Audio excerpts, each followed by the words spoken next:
मस्जिद के अंदर जैसे नमाज पढ़ने के लिए घुसे, अब वहां ब्राह्मणों राजपूतों की तरह नहीं कि यहाँ पंडित जी बैठेगा, यहाँ ब्राह्मण बैठेगा, यहाँ राजपूत बैठेगा। वो आंख खोल के देख ले, नफरतों की खेती करने वाला आज भी आए मस्जिदों में झांक के देखे।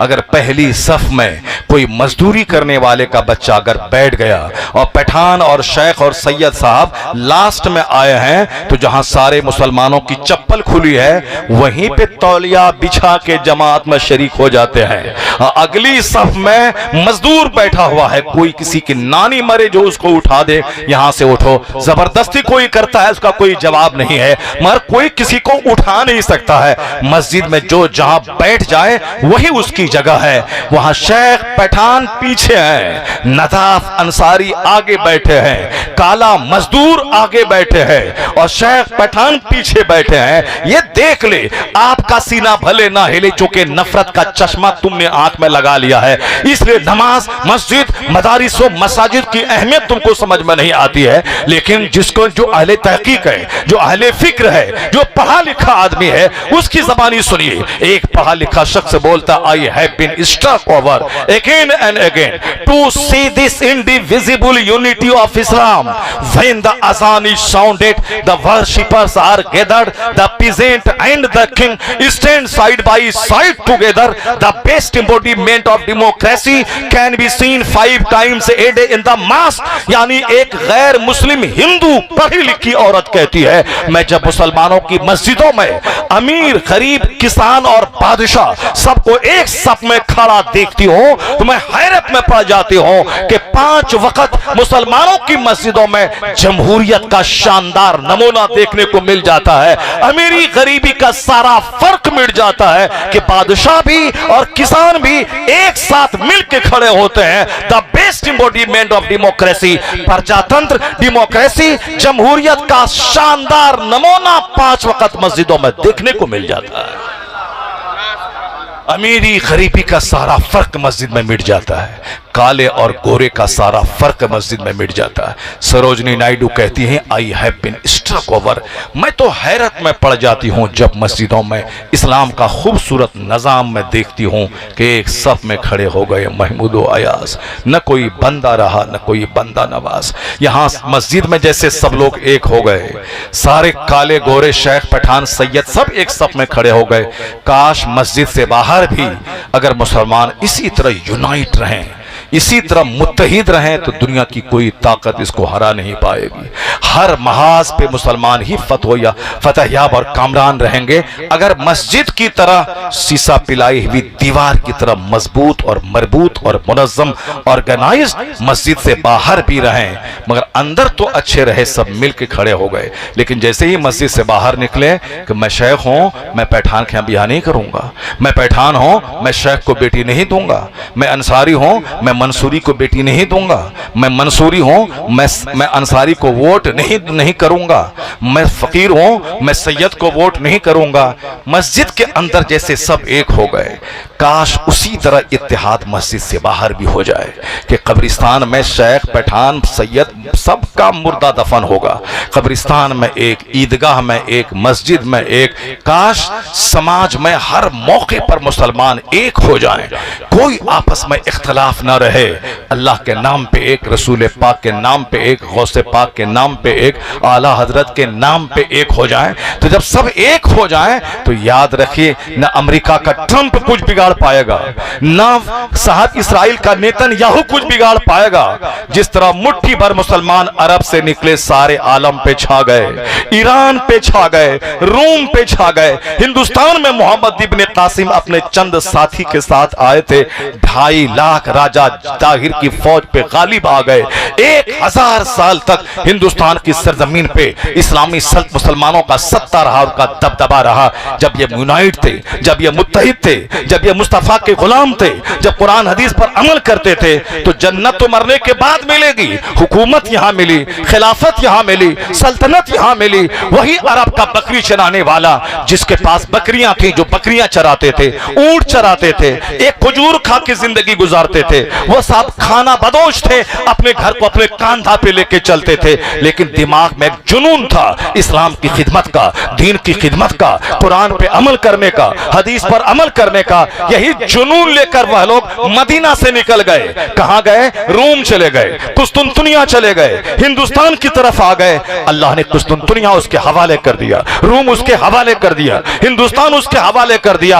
आज दुनिया के सारे मुशरिकीन मिलकर वो हमें वो फुटबॉल की तरह नचा रहे हैं कि दाढ़ी पे एतराज, टोपी पे एतराज, हिजाब पे एतराज, अजान पे एतराज, साउंड कम हो ज्यादा हो उस पर एतराज, सजदे पे एतराज, ईद पे एतराज, कुर्बानी पे एतराज, मदरसे पे एतराज, खानका पे एतराज। एक कौम मुस्लिम यह एतराज की जो जबान मुशरिकीन की खुल गई है, तन्हाई में बैठ के गौर कीजिएगा, इतनी हिम्मत इसको कैसे हो गई। ये कुर्बानी पे एतराज, नमाज पे एतराज, खानका पे एतराज, मदरसा हम गरीब मिस्किनों को पढ़ाएं तो उस पर एतराज, साहब हम गरीब मिस्किनों की शादी के लिए हम ज़कात व खैरात की रकम का इस्तेमाल करें उस पर एतराज। हमारे यहाँ आबादी है 5000 की, ईदगाह में कैपेसिटी है 2000 की, 5 मिनट के लिए हम सड़क पे नमाज पढ़ लिया तो इसमें एतराज। ये जुलूस निकालते हैं, वह जुलूस 10-10 घंटे का जुलूस चलता है, सारा ट्रैफिक जाम रहता है, वहां कोई नहीं बोलता, और हम 10 मिनट के लिए सड़क पे नमाज पढ़ लिए तो हंगामा खड़ा है। रेलवे स्टेशन पर एक जवान लड़का, जवान लड़की आपस में चूमा चाटी करे,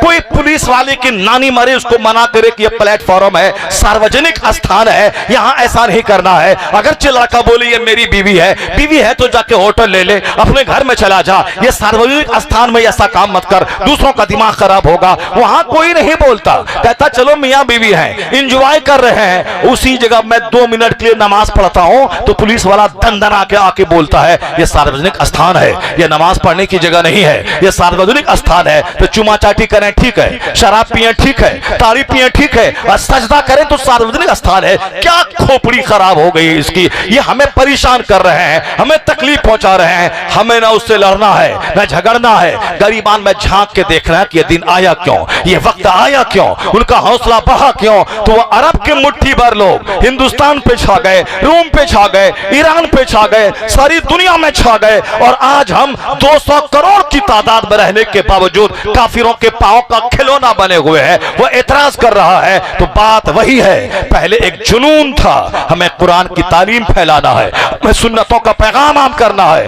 हमें हुजूर की गुलामी में जीना है, हुजूर की गुलामी का पैगाम दुनिया को देना है। मेरी शादी, मेरा बियाह, मेरा अकीका, मेरा खतना, मेरा वलीमा, मेरी सारी तकरीबात मुस्तफा की सुन्नत के मुताबिक होगी। लेकिन जब से मैंने मुस्तफा की सुन्नतों को छोड़ दिया और हमने फिल्म में नाचने वाले का स्टाइल शादी में ले लिया, मेहंदी की रस्म, हल्दी की रस्म, सगाई की रस्म, मंगी की रस्म, ये रस्म वो रस्म, सब पीला पीला कपड़ा, सारी लड़कियां पीला कपड़ा पहनेंगी, सारे लड़के पीला कपड़ा पहनेंगे और धमाल मचेगा, मेहंदी लगाई जाएगी। अब भाभियां आ रही है, मेहंदी लगा रही है, क्यों साहब ऐसा क्यों कर रहे हो? क्या मौलाना ने ऐसा बोला क्या? क्या पीर ऐसा बोला क्या? क्या आला हजरत ऐसा लिखा क्या? नहीं, क्यों? वह टेलीविजन में ऐसा आया है, फिल्म में ऐसा आया है, व्हाट्सएप पे ऐसा आया है। जब मुसलमान व्हाट्सएप की गुलामी करे, फिल्म की गुलामी करे, एक्टर की गुलामी करे, एक्ट्रेस की गुलामी करे, मुशरिकों का देखा देखी, हाथ में 10 उंगली में 10 अंगूठी पहने, हाथ में धागा बांधे, हाथ में कड़ा बांधे, उस काफिरों का देखा देखी मेरी बेटियां जींस टी शर्ट पहने, मेरी शादी में 70 साल की बुढ़िया उन मुशरिकों को देख के नाचने लगे। मेरा जवान बिगड़ा, मेरे बूढ़े बिगड़े, मेरी औरतें बिगड़ी, मेरा बच्चा बिगड़ा, सब यहूदो नसारा का लिबास ले लिया, शादी की तकरीब काफिरों की तरफ मनाना शुरू किया। तो जब मुस्तफा का नहीं, अल्लाह का नहीं, रसूलुल्लाह का नहीं, कुरान का नहीं, हदीस का नहीं, तो क्या मतलब? ये मुशरिक तेरा पांव चूमेगा, ये आकर के तेरी मस्जिद में सजदा करेगा। आज जो जिल्लत और रुसवाई है मुस्तफा की सुन्नतों से हटने की वजह से है। जब तू मुस्तफा का नहीं रहा, इज्जत नहीं रहेगी, फतह नहीं मिलेगी, सल्तनत नहीं मिलेगी। एक कौम मुस्लिम, मेरी इज्जत मुस्तफा की गुलामी में थी, आज सच्ची तौबा कर ले। शादी बियाह, अकीका, खतना, सुबह से लेकर शाम तक अपना सारा काम हुजूर की सुन्नतों के आईनादार बना ले। यही काफिर तेरी हैबत से थर आएगा, सारी दुनिया में फतह नुसरत का झंडा गाड़ दिया जाएगा।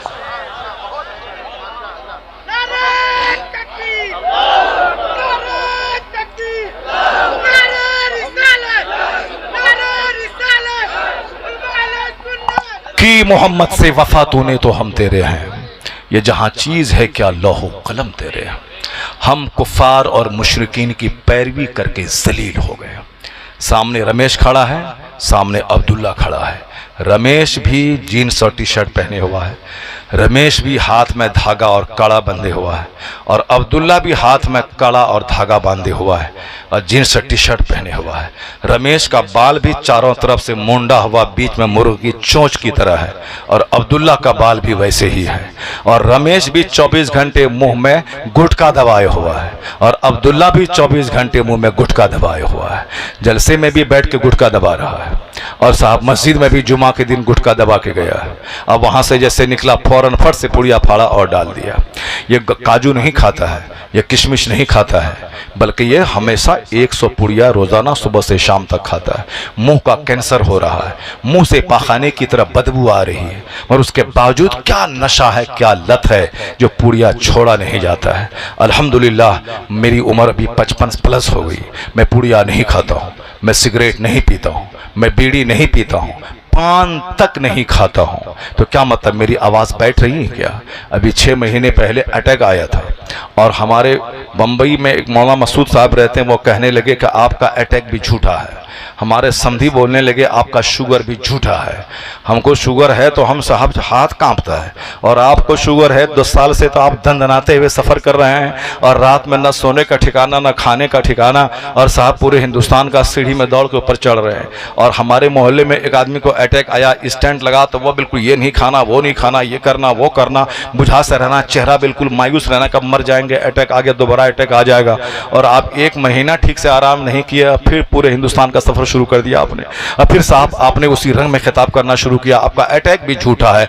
जाहिर सी बात है, जो कुरान हदीस की बातें बोलता है अल्लाह उसको रूहानी ताकत अता कर देता है। जो झूठ बोलेगा, जो गुटखा खाएगा, जो शराब पिएगा, जो ताड़ी पिएगा, जो पुड़िया खाएगा, उसके मुंह से गंदी बदबू आएगी, और जो कुरान हदीस बोलेगा उसके मुंह से खुशबू आएगी।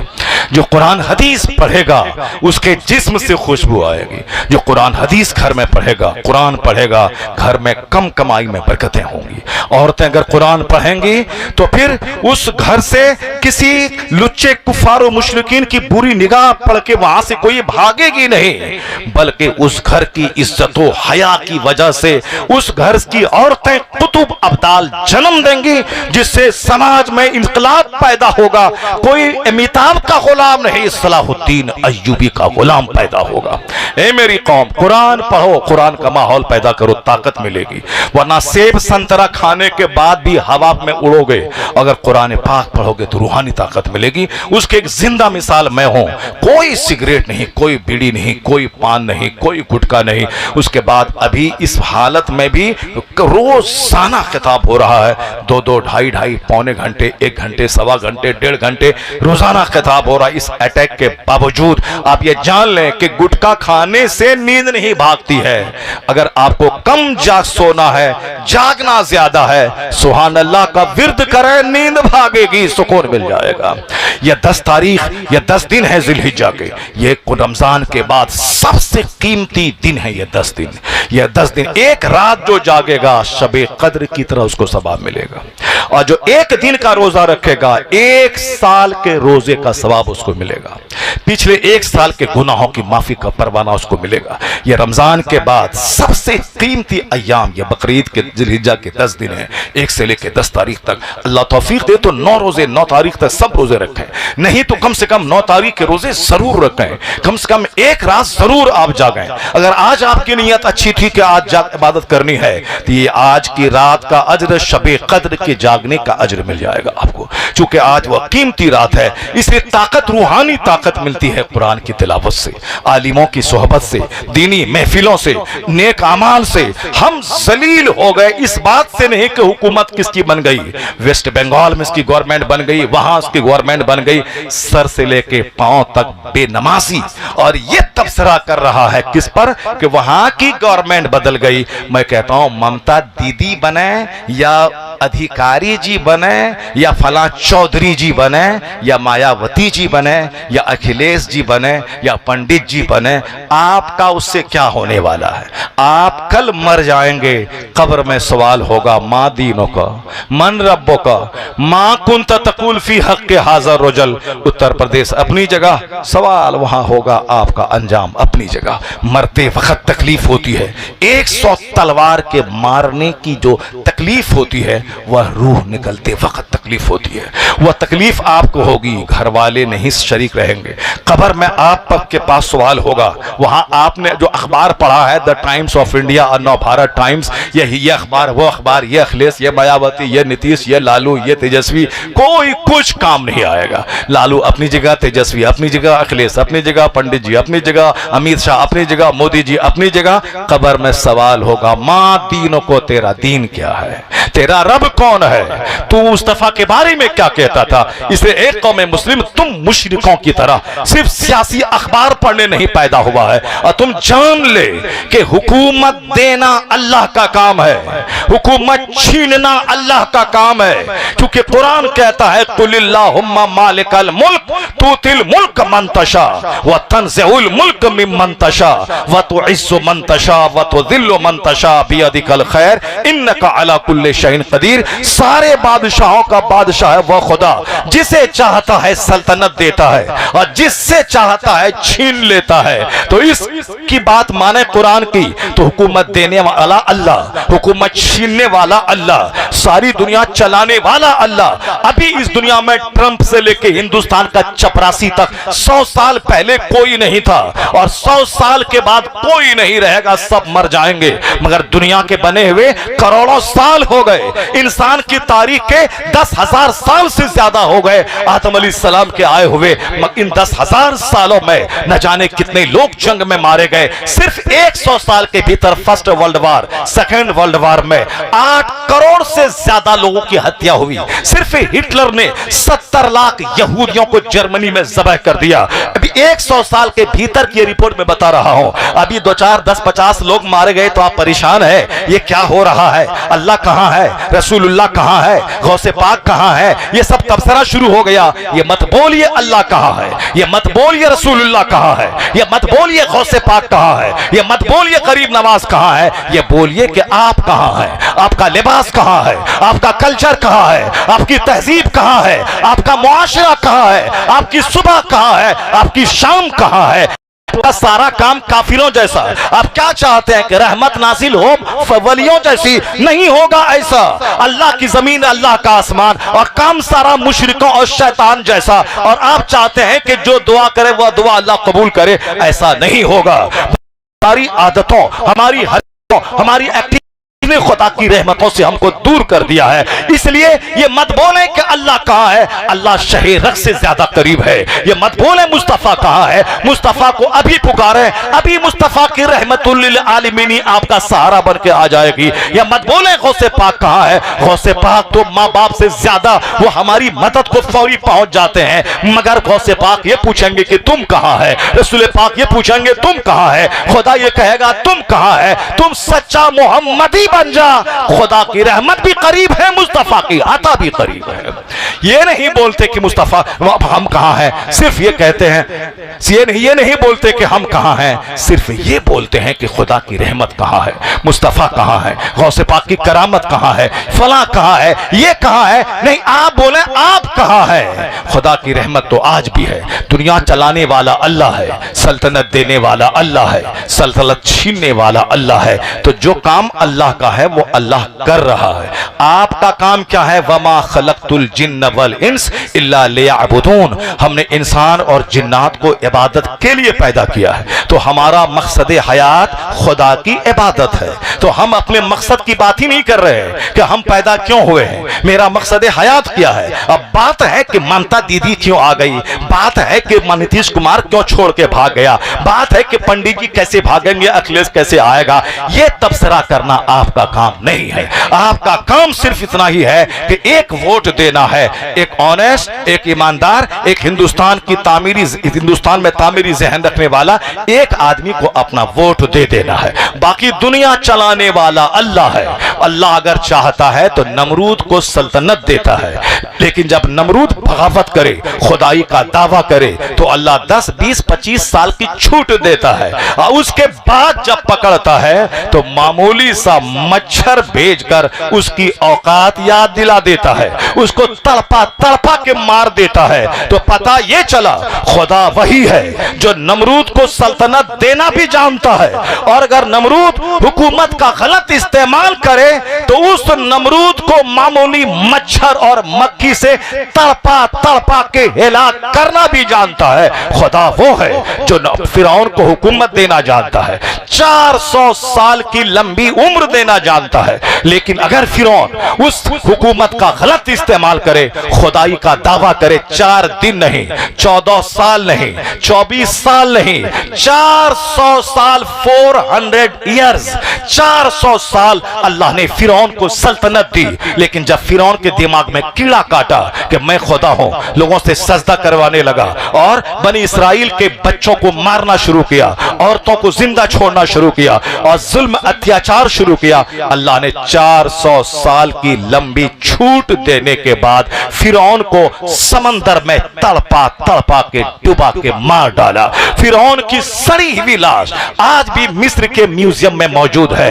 एक कौम मुस्लिम, सल्तनत देने वाला अल्लाह, मच्छर से हिलाक करने वाला अल्लाह, सल्तनत देने वाला अल्लाह, पानी में डुबा के 400 साल के बादशाह को तड़पा के मारने वाला अल्लाह। अबू जहल को अल्लाह ने गोरा नारा बनाया था, उसको कुरैश का सरदार बनाया था, लेकिन जब वह मुस्तफा को नहीं माना, इस्लाम नहीं कबूल किया, तो मैदान बद्र में 2 बच्चों के हाथों उसे पूरी मौत का सामना करना पड़ा। वह सरदार कहलाता था, मैं जलील होकर 2 बच्चों के हाथों मारा गया तो अपने आप को बहुत बड़ा समझता था यजीद, लेकिन एक खतरनाक मर्ज के हाथों तड़प तड़प कर मरा। सल्तनत उसकी चली गई। तातारी तूफान आया, चंगेजी तूफान आया। ये सारे तूफान बताते हैं कि अल्लाह तबारक व तआला दूसरों को छूट देता है। 10 साल की छूट, 20 साल की छूट, 25 साल की छूट, किसी को 100 साल की छूट। लेकिन जब अल्लाह ताला पकड़ता है तो कुतिआ दाबिरुल कौमिल लज़ीना ज़लमू, जालिमों की बुनियाद काट के रख देता है। तो जुल्म हमेशा नहीं रहता, सब्र हमेशा रहता है। तो आज नमरूद का नाम नहीं है, आज जनाब इब्राहिम का नाम है कि 200 करोड़ मुसलमान जब नमाज पढ़ते हैं तो कहते हैं कमा सल्लैत अला इब्राहिम व अला आले इब्राहिम। 5000 साल हो गए, जालिम मर गया, नामो निशान मिट गया, मगर जनाब इब्राहिम जिंदा है, 200 करोड़ मुसलमानों की जबान पे जिंदा है। जुल्म मर जाता है, सब्र हमेशा के लिए जिंदा रहता है। इसलिए कौम मुस्लिम इस बात को गिरह बांध के रख लें कि आपका हर आदमी गुरूर का पुतला बना हुआ है। आपका हर नेता अपने आप को बड़ा समझता है। इलेक्शन दीजिए, वोट दीजिए तो मुसलमान बड़े अच्छे हैं, वोट नहीं दीजिए तो मुसलमान सारे के सारे गद्दार हैं। यानी वोट दीजिए तो आप अच्छे हैं, वोट नहीं दीजिए तो फिर गद्दारी का लेबल वो आप पर लगा देते हैं। और वोट दीजिए तो काम करेंगे, वोट नहीं दीजिए तो साहब आप उनके पास जाएं, आपको तड़पाएंगे और आपका काम भी नहीं करेंगे। न आपका नेता अच्छा है, न आपके मालदार अच्छे हैं, न आपके गरीब अच्छे हैं। वह सामने रहे तो काम करता है, मालिक सामने ना रहे तो बैठ के सिर्फ खैनी लटाता है। यानी ईमानदार और मुखलिस नहीं रहे। मालदारों को मुखलिस होना पड़ेगा, गरीबों को मुखलिस होना पड़ेगा, जिसके पास जो सत्ताधारी हैं उसको मुखलिस होना पड़ेगा। गरीबों को, अमीरों को, पढ़े के बेपढ़े को, औरतों को, मर्दों को, सबों को अपनी हद में रहना होगा। दुनिया वाला कुछ भी करे, हमको उससे मतलब नहीं है। हम 1500 साल की पूरी तारीख यही देख रहे हैं। अगर हम मोहम्मदी बन गए, मुस्तफा की सुन्नतों का आईनादार बने, तो हुकूमत, इज्जत, सुकून, चैन, राहत सब मेरी। और अगर मुस्तफा से हटे तो दुनिया में जिल्लत, रुसवाई सब मेरे पास। तो दुनिया वाला कुछ भी करे, हमको उससे बहस नहीं। एक नारा मेरा हो, हमें करनी है शहनशाह बता की रजा जोई। वो अपने हो गए तो रहमते परवरदिगार अपनी। अपने हर मुसलमान अपने घर की दीवारों में लिख के रखे, दुनिया वाला कुछ भी करे, हमको उससे मतलब नहीं है। ना हमें एक्टर से मतलब, ना एक्ट्रेस से मतलब, ना किसी लीडर से मतलब, बल्कि बस मुस्तफ़ा का कलमा पढ़े हैं, उनके पैगाम उनके अहकाम पे अमल करें। यही बोलें जो आला हजरत ने 100 साल पहले आपको जिंदगी गुजारने का एक लाइफ स्टाइल दिया था कि बस बोलो हम उन्हें जाना उन्हें माना, न रखा गैर से काम, लिल्लाहिल हम्द मैं दुनिया से मुसलमान गया। इसको हर मुसलमान अपने घर की दीवार में लिख के रखे और यही बोले हमें किसी से क्या गर्ज है। मकान बनाना है, हुजूर ने क्या कहा है। शादी ब्याह करनी है, हुजूर ने क्या कहा है। लिबास पहनना है, हुजूर ने क्या कहा है। हम अगर आज मर जाएंगे हिंदुस्तान अपनी जगह रहेगा, अपनी कहानी खत्म हो गई। लोग कहते हैं कि फला मुखर्री नहीं रहे, वो भी नहीं रहे, आप भी नहीं रहेंगे, फला शायर नहीं रहे, आप भी कल नहीं रहेंगे। तो इसलिए ज्यादा धूम धड़ाके का ख्याल मत कीजिए। अपनी आखिरत, अपनी मौत, अपनी जन्नत, कल अगर मर गए तो फिर सारी शोहरतें इज्जतें सब धरी रह जाएंगी और फिर वहां दूसरी दुनिया में हमेशा मुसलमान अपनी इबादत का ख्याल रखे कि मैं अपना काम कर रहा हूं या नहीं कर रहा हूं, मैं अपने मकसद हयात को फुलफिल कर रहा हूं या नहीं कर रहा हूं। अमीर गरीब, मर्द औरत, जवान बच्चे सब इसी को ले और तमाम नाच गाने खेल तमाशे को छोड़ दे और पक्का मोहम्मदी रंग में रंग जाए। तो आज देखेंगे कि आज अगर सच्ची वफादारी मुस्तफा से हो गई, सुन्नतों पे अमल हो गया तो हिंदुस्तान भी हमारा है, चाइना भी हमारा है, जापान भी हमारा है। ये सिर्फ कहने की बात नहीं, मुस्तफा ने कहा है एक जमाना ऐसा आएगा कि हर कच्चा घर में इस्लाम दाखिल होगा, हर पक्का घर में इस्लाम दाखिल होगा। यहां तक कि यहूदी किसी दरख्त की आड़ में छुपेगा तो वह दरख्त बोलेगा कि यहूदी यहां छुपा है, या तो वह कलमा पढ़ के मोमिन होगा या फिर एक मुजाहिद के हाथों कत्ल किया जाएगा। पूरी दुनिया में एक मजहब, मजहब इस्लाम रहेगा, एक मसलक अहले सुन्नत व जमात रहेगा। इसलिए इस्लाम के बारे में ज्यादा सोचिए मत, मसलक के बारे में ज्यादा सोचिए मत, अपनी आखिरत के बारे में सोचिए, अपने दीन के बारे में सोचिए, अपने ईमान के बारे में सोचिए। अपने बाल बच्चों की मोहब्बत में अपना ईमान मत बर्बाद कीजिए। वो शख्स तबाह बर्बाद हो गया जो नमाजें छोड़ के बच्चों को माल दे रहा है, नमाजें छोड़कर बच्चों के लिए जमीन खरीद रहा है, झूठ बोलकर बच्चों को मकान बना के दे रहा है। हुजूर फरमाते हैं मिन शर्रि नास मंज़िलतन यौमल क़ियामा अज़हबा आखिरतहु बेदुनिया गैरिही। क़यामत के दिन सबसे बुरा आदमी वो है जो दूसरों की दुनिया सजाने के लिए अपनी आखिरत को तबाह कर दिया होगा। इसलिए बच्चों को पाला जाएगा मगर अपना ईमान बचा के, बच्चों को घर दिया जाएगा मगर अपनी नमाज बचा के, बच्चों की परवरिश की जाएगी, उसको दूध पिलाया जाएगा अपनी नमाज बचा के। ऐसा नहीं कि 2 साल तक के बच्चे का पेशाब पाक है और बच्चा जब दूध छोड़ेगा तब मैं नमाज पढ़ूंगी, नहीं, बल्कि नमाज सिर्फ उन्हीं अय्याम में जो आपकी बारी के अय्याम है, बस उसके अलावा नमाज माफ नहीं है। नमाज पढ़ना पड़ेगा, नमाजों की पाबंदी करनी होगी। हर मर्द को, हर औरत को, हर देहाती को, हर काश्तकार को, हर शहरी को, हर नौजवान को, हर बूढ़े को, हर मर्द को, हर औरत को। जिस तरह जिंदा रहने के लिए खाना जरूरी है उसी तरह मुसलमान बने रहने के लिए नमाज पढ़ना जरूरी है। सबसे बड़ा फर्ज है नमाज, उसके बाद रोजा, उसके बाद हज, उसके बाद ज़कात। इससे ये सब आ गए। इस मेरा टाइम खत्म हो गया। अल्लाह तबारक व तआला आपको हमको सबों को नेक बनने की तौफीक अता फरमाए। अल्लाह ताला हमको और आपको सबों को अपना मरना जीना, अपनी ज़िंदगी सब मुस्तफ़ा के नाम, मुस्तफ़ा की तालीमात के उसूल के रोशनी में करने की तौफीक अता फरमाए। आमीन व आखिर। नारे तकबीर।